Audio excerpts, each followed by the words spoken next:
Oi gente, meu nome é Pedro Pauli, sou ator.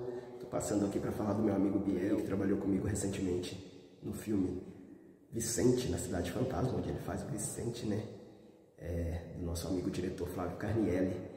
O Biel que é um menino de ouro aí, né? Um menino disciplinado, talentoso, que fez com muita garra esse filme que logo logo vocês vão assistir.